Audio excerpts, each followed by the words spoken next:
Good morning. Welcome to Inquisition Update. My name's Tom Fress, and I'll be your host for the next hour. You're listening to FirstAmendmentRadio.com. Thanks for tuning in, everybody. Last time when we got together, we began Chapter 12 of this book called The Global Vatican by former U.S. Ambassador to the Holy See, Francis Rooney. Chapter 12 is entitled New Friends. And we just read the first paragraph or two of that chapter, so we'll retreat to the beginning of the chapter for continuity purposes this morning and continue our reading and discussion. But before we get to the book, I want to remind the listeners something you may well already know since there's so much press coverage about it. The current Antichrist, that's right, the current Antichrist, Pope Francis I, the Jesuit Pope, the first Jesuit Pope, has contaminated the soil of this once Protestant nation by descending upon the capital city of Washington, D.C. And Inquisition Update, as you might well imagine, is intensely concerned about what will be the ultimate outcome of this meeting of the Pope with the government of the United States in a joint session of Congress.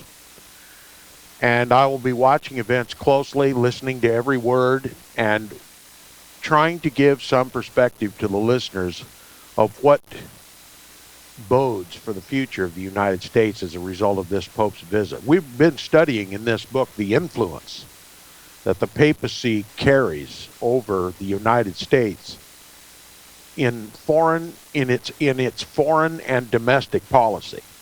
And certainly the visit of this Pope to the country and the invitation of the United States government to come and speak is going to have grave consequences, especially to Bible believers in this country. One of the things that I'm going to be most keen on is the Pope's current fascination with global warming or climate change, or by whatever name they tag upon it, and his apparent leadership in leading the world to save the planet, to save the environment. All of the Pope's statements, both his past statements and his present statements, are built upon this foundation, this Antichrist foundation, that the creator of all heaven and earth, and particularly the creator of man and woman,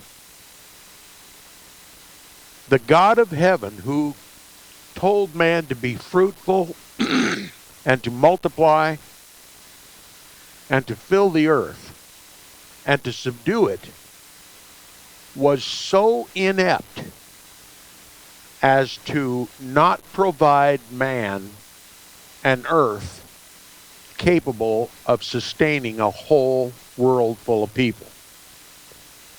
That's the very foundation and basis of global warming, climate change, or by whatever name they tag upon it. This worship of the earth, okay? The Bible warns us that man is not to worship the creation, but the Creator. But the entire foundation of global warming and climate change, no matter how popular it is, and it is extremely popular in our generation, that entire thesis is built upon the premise that the God of heaven was an idiot and needs help from man in order to save the planet. First of all, the Bible is the basis for your understanding, your belief and understanding. The book of wisdom, the Bible. If wisdom is your aim, then you understand what the Bible teaches. In order to pollute man, in order to pollute the earth, first must come false doctrine, a false interpretation of Bible prophecy, false teaching, Antichrist teaching. the real pollution of the earth is spiritual. And all of that pollution, virtually all of that pollution, comes from the Roman Catholic Church, comes from the papacy. It comes from Roman Catholic canon law, and it comes from the false interpretation of Daniel's prophecy in chapter 9. That it was not Jesus who caused the sacrifices and oblations to cease, the very act that marked him as the Messiah, but that causing the sacrifices and oblations to cease is attributed to a future Antichrist. This entire belief is built upon the foundation that Jesus was not the Messiah. Because Daniel plainly and clearly says in his prophecy in Daniel chapter 9 that he, Jesus, will cause the sacrifices and oblations to cease. And for the overspreading of abomination, he will make it desolate, even unto the consummation. All right? Jesus caused the sacrifices and oblations to cease when he himself became the sacrifice, thus rendering all other sacrifices not only unnecessary, but blasphemous. Once Jesus gave up his life, that ended the sacrificial system of the priesthood. Jesus became the Lamb of God. That's what the Bible calls him, the Lamb of God, slain from the foundation of the world. Anyone who makes any sacrifice for the remission of sins or to gain grace, which is taught in the Roman Catholic Church, is blasphemy. It simply is an indication that Jesus was not the Messiah and that animal sacrifices or any other sacrifice, such as the Mass, is still necessary to impart grace to man for his redemption. It's an abject denial that Jesus was the Messiah. Now, furthermore, if one says that Jesus did not cause the sacrifices and oblations to cease, but that a future Antichrist will do this, you've denied that Jesus is the Messiah, because the act of causing the sacrifices and oblations to cease by giving up his own life and becoming the penultimate sacrifice, the sacrifice to which all animal sacrifices pointed, then you have denied that Jesus was the Messiah. You have denied that Messiah has come in the flesh. This is the spirit of Antichrist. And this is the whole purpose of the Vatican. This is the whole purpose of the papacy, to replace Christ on the earth. And that's the very reason they have perverted Christian understanding of Daniel's prophecy.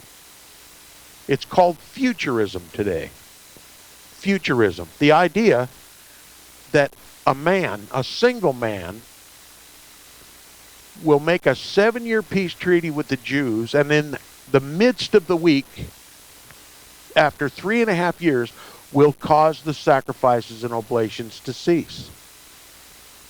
They pit that on a man who they call the Antichrist.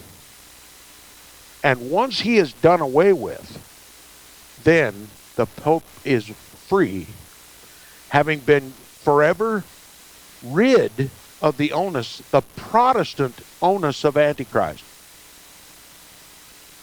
Then he can become the vicar of Christ on the earth, a representative of Christ. And that is what his title has always implied, that he has replaced Christ on the earth. Now, many might suggest that Inquisition Update is just a one-hit wonder, and that futurism is all that Tom Friess can talk about. But it is critical that we understand the purpose of futurism as taught in all the churches today. It is to destroy the efficacy of the Bible. It is to render, just as does global warming and climate change, or by whatever name they choose to tag on it, is to render the Bible useless, to render Christ useless in order to replace him with a human institution, the Vatican. Now, the current Pope, the current Antichrist, there have been many, 266 now, something like that, is in Washington, D.C. to press his global warming agenda. The Savior of the world, the Pope, is going to save the world from mankind dying in his own filth. But the papacy doesn't even understand what the filth really is. It is false wisdom. It has polluted the minds and the spirits of nearly all the world. God put us on an earth fully capable of sustaining a world full of people. God is not an idiot, nor a fool, nor does he tell lies. And when he said, be fruitful and multiply and fill the earth and subdue it, he meant what he said. And I am fully confident that without the corruption coming from the Vatican, the earth could sustain a world full of people and give it plenty in reserve. We have enough air, we have enough water, we have enough food, we have enough energy to sustain mankind until Christ comes and renovates the world. But the papacy doesn't preach Christ, nor the Bible, nor truth, nor wisdom, but a false gospel centered around futurism. And the whole idea is that he must replace Christ. Inquisition Update will be listening very carefully to every word this Pope says. If I can understand it, I'll explain to you what his true agenda is in this country and the world. And if I can't explain it, I'll find an expert that can. But you're going to know, as best as we can determine, what the true intent of this papacy is for the United States, and particularly for Bible-believing Protestants. If you call yourself a Bible-believing Protestant, then you must abandon your belief in global warming and climate change. They are a Vatican agenda, and they render God, the Creator, a fool and his Bible useless. Do not participate in that charade.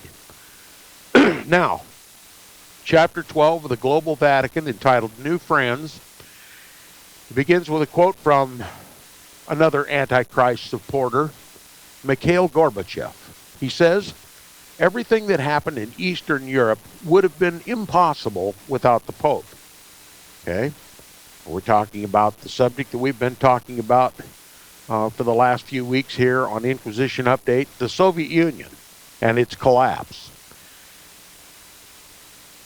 And the author, Francis Rooney, continues. He says, during spare moments in Rome, I often thought about the great wealth of history that had passed through the Vatican. Not just the distant history, but also the more recent past. The previous 20 years alone had furnished an abundance of dramatic episodes, starting with those great days in the late 1980s when communism gradually crumbled throughout Eastern Europe. The end came pretty much as the KGB's gloomiest prognosticators had predicted. Following the Pope's visit to Poland in 1979, the spirit of freedom spread into other Catholic countries of the Soviet Empire. Then, in a kind of reverse domino effect, into the Catholic provinces of Russia itself. The Soviets did everything in their power to stop it, but they could not. Many forces combined to end communism in Eastern Europe, the most obvious being the failure of communism itself as an ideology and a system of government.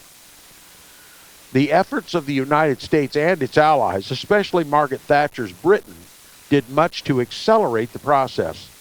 But the role of the Catholic Church must not be overlooked. What the Holy See lacked in guns, money, and economic leverage, it supplied in moral authority, the uniquely effective exercise of soft power. Much of this power emanated from the fact that the Church, unlike the communist governments, could be trusted. In his biography of Pope John Paul II, George Weigel quotes a Polish priest, quote, "People came to church to find out what the hell was going on in the rest of Poland," unquote. The Church provided not just sanctuary from the morally bankrupt totalitarian regimes of Eastern Europe, but a flag under which the faithful could gather. The events in Eastern Europe in the 1980s are a valuable model for the application of this recurrent idea of soft power. Soft power is most effective when it reaffirms what people already believe, then provides those people with a community and a platform to cultivate and exercise their beliefs. Consider the Arab Spring of 2011, when certain social network sites such as Facebook and others, and certain physical locations such as Tahrir Square, became places where anti-government protesters convened and organized. No international institution nor any social network brings people together more effectively than the Catholic Church.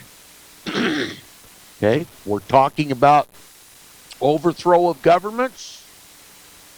No one has a greater ability to organize the people against governments than the Catholic Church. Let me read it again and see if you do the math the same way I do. He says, no international institution nor any social network like Facebook brings people together more effectively than the Catholic Church. Okay? So who's in control of society? Who has the greatest influence on the global social network? The Roman Catholic Church. And in the case of the Soviet Union, that influence by the Catholic Church providing the platform and the energy, the Church overthrew the Soviet Union. This is why Mikhail Gorbachev began by saying nothing that happened in Eastern Europe could have happened without the Roman Catholic Church. So what does that make the Roman Catholic Church?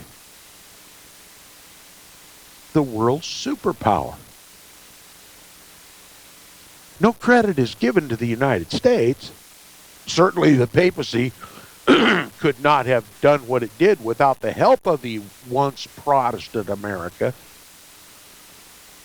But the papacy claims, and the Roman Catholic Church claims, the victory over communism as the leader of the world's believers. The great social network, the harbinger of soft power, the Roman Catholic Church. And now he says no guns, no money, no militia, none of that. But the papacy has soft power. Never forget that the militaries of the world serve the papacy. When this author says the papacy has no money, remember the Vatican controls the Federal Reserve banks of the world. The Vatican controls global currency. The Vatican controls global trade. That's what the Bible tells us in Revelation chapter 18. The Bible tells us that the papacy controls the kings of the earth. And if you can control the kings of the earth, you control the militaries of the earth. And this idea that the Pope doesn't have the money nor the guns to revolutionize the world, to overthrow governments, simply does not understand their Bible, nor do they understand the history, nor do they understand current events. Or they're just purposely being deceptive. Okay. No international institution nor any social network brings people together. Now we're speaking in the context of the overthrow of governments, brings people together more effectively than the Roman Catholic Church. Now we've seen what the cooperation of Ronald Reagan and the Vatican achieved in Poland, which eventually, they say, overthrew the communist regime in the Soviet Union. What social effect might the Roman Catholic Church have in once Protestant America? Well, I think we're going to see even more vividly than we do now that influence of soft power right here in the United States of America. This papal idea that God is a fool, put us on an earth incapable of understanding us, sustaining us, not enough timber, not enough air, not enough water, not enough fuel. He's going to bring so much discredit to the God of the Bible that nobody will read it anymore. And if you don't read the Bible anymore, then you don't know who Jesus Christ is, and therefore you do not know who the Antichrist is. And then the Antichrist is free to elevate himself to global supremacy, which has been the very goal of the papacy from the beginning. Now, if the Pope can promote his global warming and Christians don't wake up to the lies, he's free to go, to do as he pleases. And as a consequence of global warming, that means that you are a consumer of energy and a polluter of the world. Pollution now is not related to spiritual and moral pollution, but physical pollution, human waste. And you're going to be taxed. Ultimately, every breath of carbon dioxide, which they say is a greenhouse gas, every breath of carbon dioxide that you emit will be taxed. Every gallon of gasoline that you burn. Do you understand that every stroke of every piston in your internal combustion engines will be taxed? You think you're taxed heavily now? You wait till the papacy completely fulfills his antichrist role in the world and deceive the whole world. You are going to be taxed into oblivion. And if you can't afford to pay those taxes, then you're going to have to give up your automobile. You're going to have to give up your lawnmower. You're going to have to give up your cattle because they emit methane. You know, if I were to use some Iowa farmer lingo here, you might be offended. So I won't do that. But cattle eat grain. There's a chemical process that takes place in the many stomachs of a bovine, and the result is gas. That will be taxed. Do you see where this is going? You think you're enslaved now. You wait till the Pope finalizes his selling of this global warming crap all over the world, to use an Iowa farming term, and you won't have a penny yet to live on. The power to tax is the power to tyrannize. And if you give this Pope more reason to tax God's people, then you ought to pay the tax and live like a pauper. We've got to fight Antichrist. Antichrist teaches that God was a fool, told us to be fruitful and multiply and fill the earth and subdue it, yet put us on an earth incapable of sustaining us. Let's protest the lies. We'll be back right after this.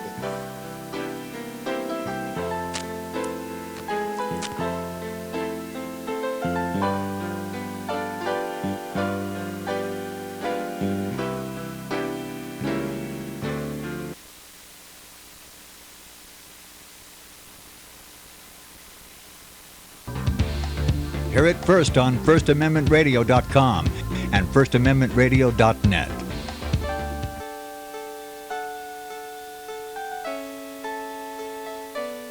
The program you are listening to is 100% sponsored by you, the listener, on this First Amendment Rights Media channel. You will notice that there are few commercials on this radio network. There's a good reason for that.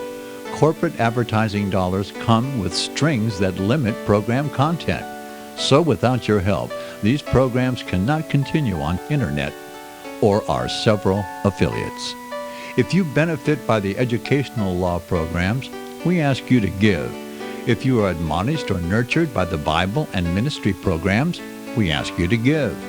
If some voice a cause that you are passionate about, we ask you to give.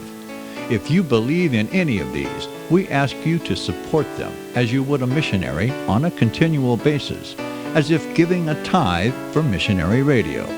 These programs are not commercially viable and must be supported by those faithful to the cause of truth. Look for the button to sponsor your favorite programs at our listen and schedule pages on the internet.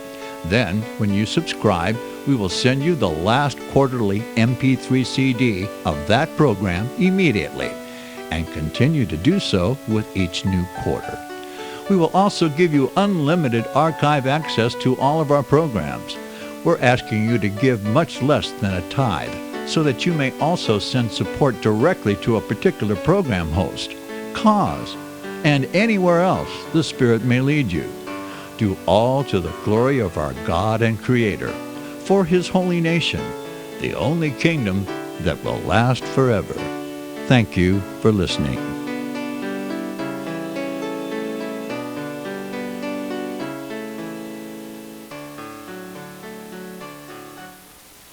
Since the beginning of time, kings have sought it, nations have fought for it. It has been traded, it has been borrowed, it has been purchased, it has been stolen. There's a reason for it. To secure the blessings of liberty to ourselves and to our posterity. Invest with the security of gold and silver. Call Discount Gold and Silver Trading at 1-800-375-4188 or visit discountgoldandsilvertrading.net. Listen to Financial Survival with your host Melody Cedarstrom right here on FirstAmendmentRadio.com at 4 p.m. Eastern or 1 p.m. Pacific Time. Visit discountgoldandsilvertrading.net or call Discount Gold and Silver Trading at 1-800-375-4188. Toll free 1-800-375-4188.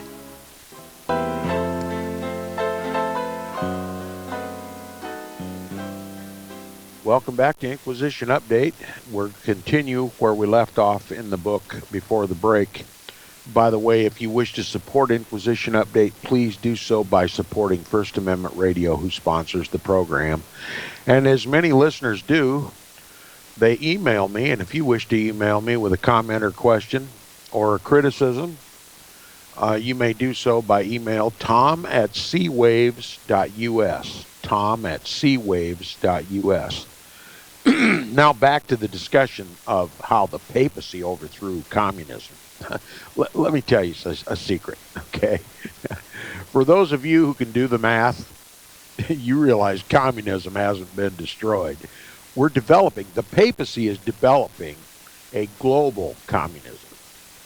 The whole idea of the New World Order of the Pope is to make the world a global commune. There'd be no private property. All those of quote-unquote goodwill will share all the earth's resources in common. The Pope has set himself up to be the global Robin Hood, and he is now the provider. Since the world has denied that God is an adequate provider of all the things necessary to sustain life on this earth, the Pope becomes the provider. And as the Pope provides, that's how you will receive it. And if you happen to be blessed, as many think we are here in the United States, erroneously, your wealth is going to be redistributed. Your wealth has already been redistributed. Your jobs have all fled to foreign countries, China, India, Pakistan, all over the world, Mexico, all over the world. Your good-paying jobs are now gone. The Pope has redistributed your wealth. And he's redistributing the world's resources, too. As the global savior, the global Messiah, the vicar or replacement of Christ on earth, is redistributing the world's wealth and converting the world by destroying all national and international borders, has made the world a global commune. The papacy did not overthrow communism. The papacy perfected communism and converted it from atheistic Russia to quote-unquote Christian papacy. Now are you beginning to understand what role the papacy is playing? What might be the content of his speech? Hidden under a veil of concern for the earth and the environment, the Pope is converting the United States government to be a vassal of the papacy. The concern of our government now is going to be to implement the policies and procedures of the Vatican. This book constitutes not just an admission, but a boast that the Pope controls the foreign and domestic policies of not just the United States, but the whole world. It's shaping up, it should be shaping up well in your mind what the overall agenda of the papacy is. And now we're talking about the supposed or the pretended overthrow of communism in Russia, when in fact the papacy is just bringing to itself all the attributes of communism. And that making himself the head of a global communism, a Christian communism. You talk about blasphemy. A Christian communism? A papal communism? It is global government by the Antichrist of history, and Antichrist of prophecy, and the Antichrist of the Bible, the papacy, the man of sin, the son of perdition. It's all taking place right before your very eyes. You just need somebody to click the switch so you can see it for what it really is. He says, no international institution nor any social network brings people together more effectively than the Catholic Church. What we need is global unity, ecumenical unity among all religions, all peoples, all nations, all tongues. The tribes of the earth must unite in a common cause, a communistic cause, a papal cause, an antichrist cause. And no one is more effective at swaying people than is the Roman Catholic Church. And the best example I've already talked about, futurism. That's how the papacy single-handedly destroyed the most effective weapon against the Antichrist, Protestantism. He did it through futurism. Okay? He says, as the veteran Vatican diplomat and current nuncio to Poland, Archbishop Celestino Magliori once expressed to me, the power of the church is its potential force of cohesion.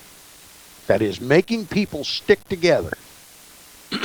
That's the Roman Catholic Church. He says, quote, we have a theological concept of communism or community. Did you hear what he just said? Listen again. It just substantiates everything that I've been telling you.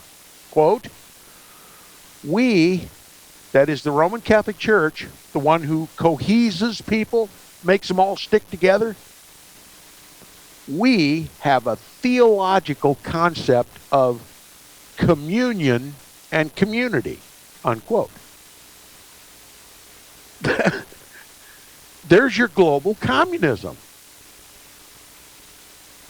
He says, we have a theological concept of communion or community, said Archbishop Magliori, but in political terms, this cohesive community can threaten governments. That's right. This global communist regime of the Pope is going to overthrow governments. And which governments do you think would be targeted by this global communist regime of the popes? Protestant governments. One who attests that their rights come from God, not the Pope. The right of freedom of speech, freedom of press, freedom of religion, freedom of conscience. Those come from God, don't they? So they're going to be overthrown. No freedom of speech, no freedom of conscience, no freedom of the press. And that's what you're seeing today. The change is in the process right now. We just have to be able to recognize it. They're going to overthrow the Constitution, the Protestant tenets especially of our Constitution. You won't be able to oppose this global communist government of the Pope, either in word, action, or deed, or sentiment. And they have the power to threaten governments. So if the governments wish to stay in place, what do they have to do? They have to cooperate with the Pope, don't they?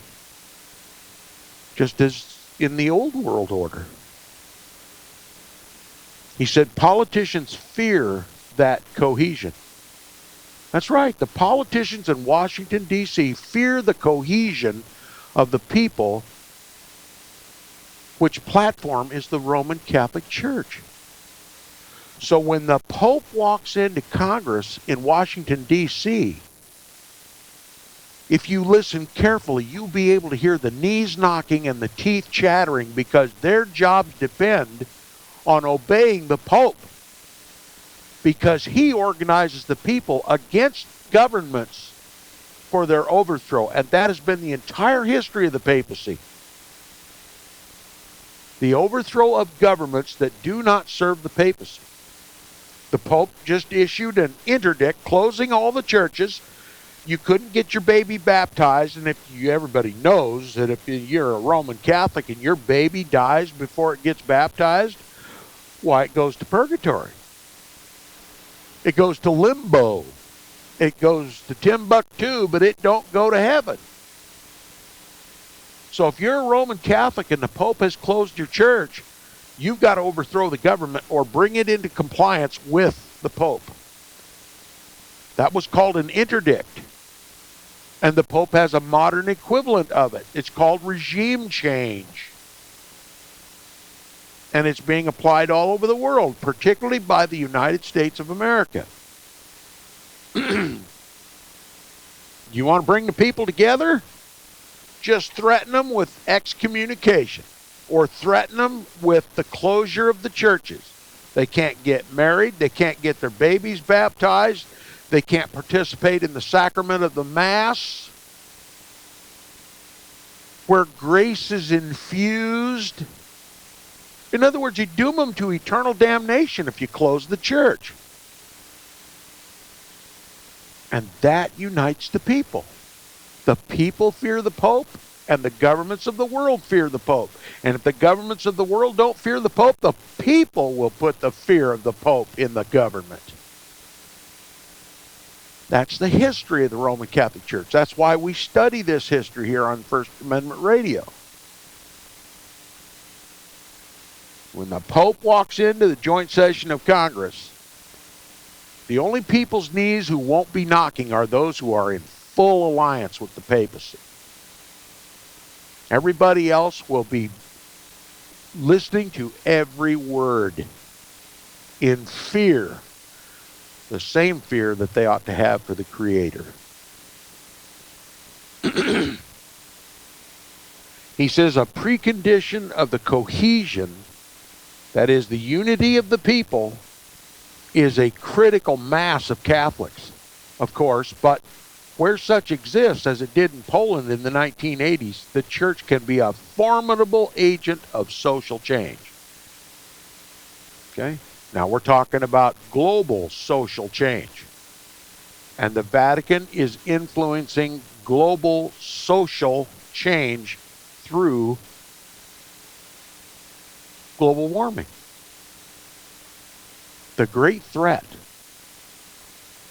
global warming. Human self-annihilation, dying in our own filth. That's what the papacy is promoting.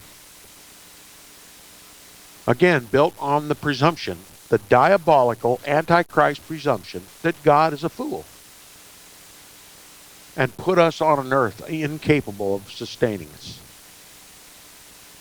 You see how this works? Domino after domino after domino falls until you finally realize the last domino to fall is God himself.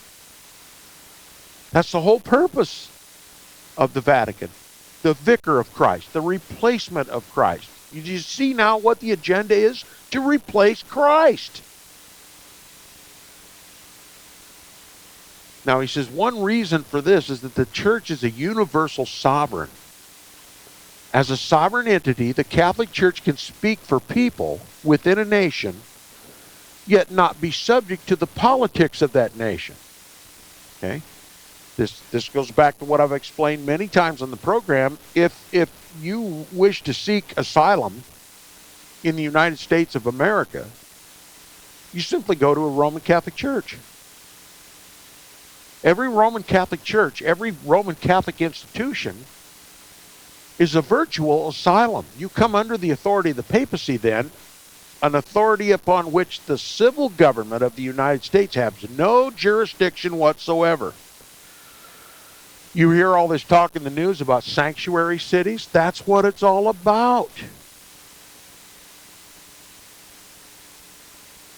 What do Roman Catholics do when they flood across the Mexican border, which 98% of them are Roman Catholics? What do they do? What do they do when they cross the border? Of course, they have to escape the civil government or anybody else that wishes to put them back across the border into Mexico. What do? They seek refuge in a Roman Catholic Church because the Roman Catholic Church is a sovereign, a universal sovereign. Every government in the world recognizes the sovereignty of the papacy and the sovereignty of each and every one of his churches.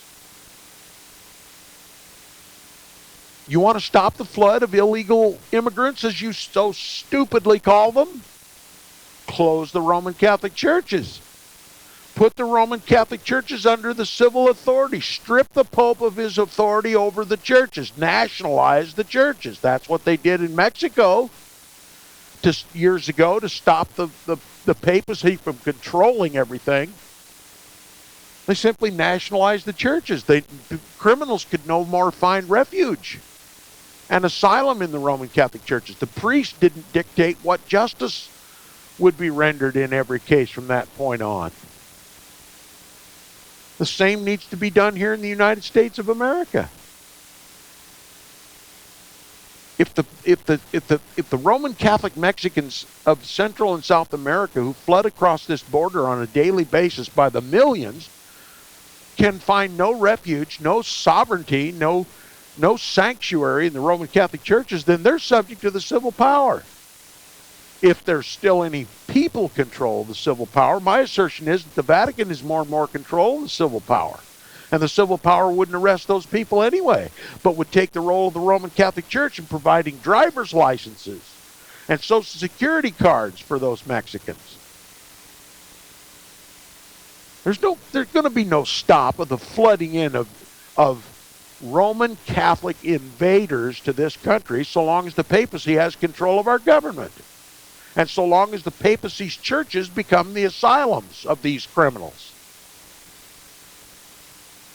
Now you got to ask yourself, why doesn't the press recognize this? Well, because they're not supposed to. It's a secret. And you're not supposed to know. Okay? The whole idea that the papacy is a universal sovereign. And whatever the papacy controls becomes an embassy for the papacy, an asylum. This is exactly how they shuffled John Wilkes Booth after the assassination, or rather John Surratt after the assassination of President Lincoln, out of the country. They put him up in monasteries. If the government of the United States wished to pursue John Surratt, their pursuit would end at the threshold of the door of the Roman Catholic monasteries in which he was sanctuaried. Or they would run afoul of the global sovereign, the Pope of Rome. And John Surratt made his way through the help of Roman Catholic priests all across, from the United States to Canada, from Canada to England, from England to Rome, where he served in the Zouave Guards. Every Roman Catholic church, every Roman Catholic institution in this country is a universal sovereign, just like the Pope. He owns it, he controls it, he's the single, solitary governor, and no other government can cross that threshold without his permission. All right, one reason for this is that the church is a universal sovereign.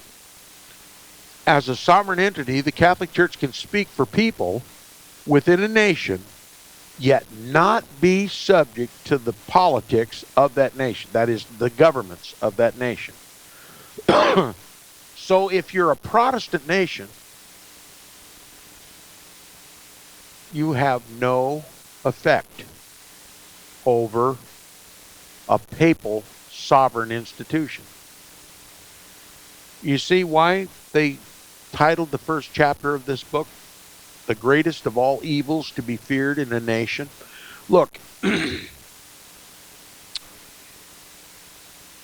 this is all new information to most of my listeners, but just, you've all been told about the great threat that Islam is. Just think that if the United States was covered from border to border, coast to coast with Islamic mosques, and they came under the sovereign authority of the guru of Islam, and through the Mexican and Canadian borders were flooding into this country radical fundamentalist Islamists, and they were all seeking sanctuary into these churches, what do you think the United States people cry would be? What, nationalize the churches, bulldoze them, stop them, ignore this pretended sovereignty of this Islamic guru. This is the United States of America. And we're not going to have his Islamic invaders coming and destroying this Christian nation and becoming a threat to our national security. You don't hear that kind of sentiment about the Roman Catholic Church because it's regarded as quote-unquote Christianity. Nothing could be further from the truth. It cannot be called Christian if it seeks to replace Christ.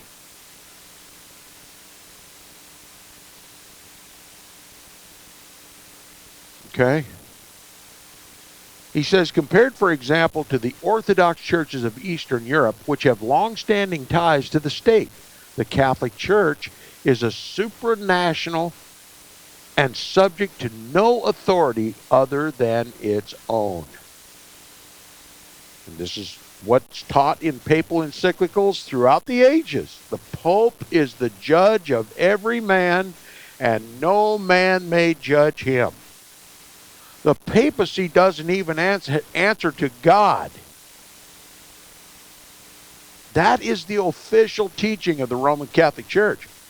That's how the Roman Catholic Church has forbidden the reading of the Bible and burnt Bibles historically and burnt people who read the Bibles, and has flooded the earth with counterfeit Bibles, Bibles that teach teach lies, that pollute the earth with lies.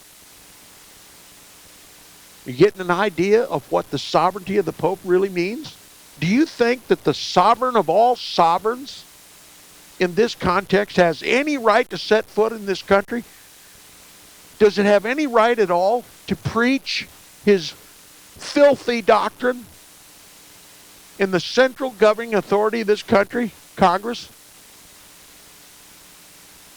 Well, you just as well let an Islamic imam come and dictate to our government how it should rule the people. You wouldn't tolerate that, would you? then why would you tolerate the papacy?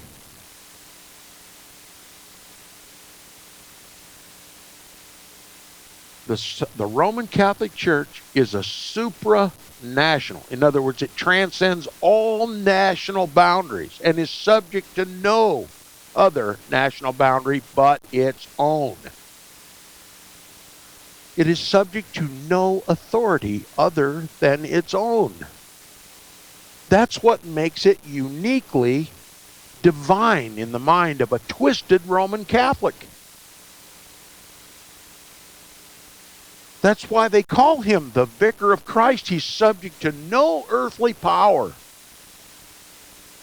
So if the Pope is subject to no earthly power, then what is his position going to be when he speaks before Congress tomorrow or the next day or the day after? It's from a position of ultimate authority. He's going to be speaking down to our Congress just like a parent speaks down to his child. You will do what I tell you to do, and you may not question what I tell you. And everybody in the congressional chamber is going to receive what the Pope says with that mindset. The Holy Father in their mind is going to speak. And he's not going to tolerate question or dissent. Oh, yes, there'll be a form of dissent, a form of questioning in the press, but that's all an exercise to bring everyone into compliance. The cohesion of the people. And no one makes the people stick together more than the Roman Catholic Church. And even your Protestant pastor from behind the pulpit is going to have to acknowledge the sovereign authority of the Pope. And they may pretend to protest, but ultimately they're going to cave. Vatican Council II has vanquished the Protestant churches. There's no Protestant pastor, or at least very few in this country, that's going to suggest a protest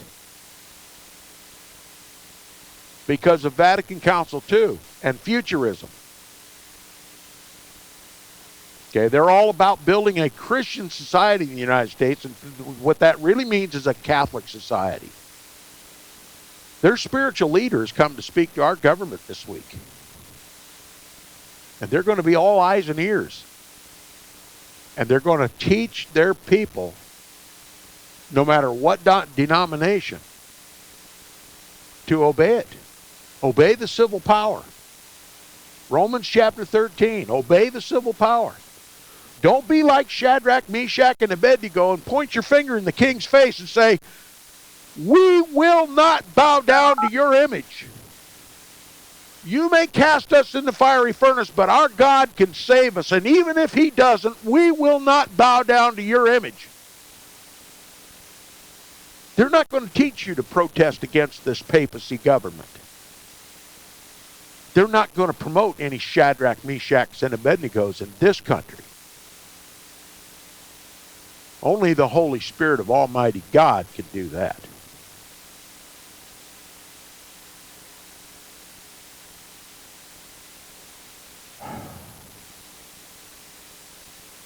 All right, the state serves the church.